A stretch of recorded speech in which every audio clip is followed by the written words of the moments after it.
Hello বন্ধুরা, আপনারা সবাই কেমন আছেন? আশা করি সবাই ভালো আছেন। সুইট বেবি কিচেনে আপনাদের সকলকে সুস্বাগতম।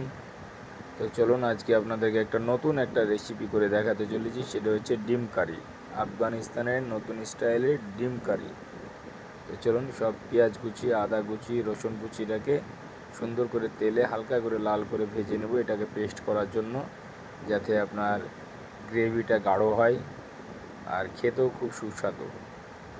আমি তো বাড়িতে আজকে বানিয়ে খেলাম, আপনারাও খাবেন বউ ছেলে মেয়ে নিয়ে, খুব সুন্দর লাগবে, হেভি টেস্ট। তো দেখুন, ডিমটাকে কিন্তু এইভাবে কিন্তু একটু ছোট ছোট ছোট করে কিন্তু একটু টুকরো টুকরো করে নেবেন, ফাইকি দিবেন, দিয়ে তেলে একটু হালকা করে লাল করে ভেজে নেবেন।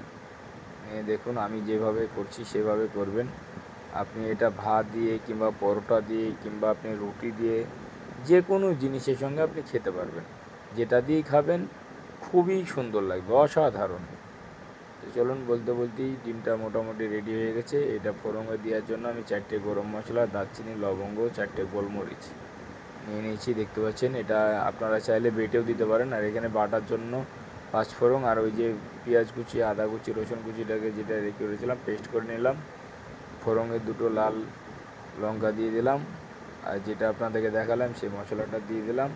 এবার এটাকে হালকা করে একটু করে নিয়ে ব্যাস পেস্টটাকে দিয়ে দিলাম, আর সেটাকে হালকা করে একটু নাড়াচাড়া করে নিয়ে এবার হলুদ, তারপরে কাশ্মীরি কাঁচা লঙ্কা, হালকা স্বাদ মতো লবণ। গ্রেভি আপনি যেরকম ইচ্ছা সেরকম রাখতে পারেন।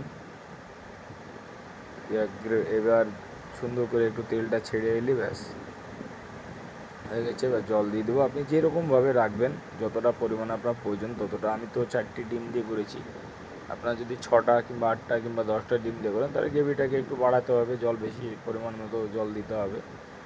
বলতে বলতেই যা হোক রেডি হয়ে গেলো।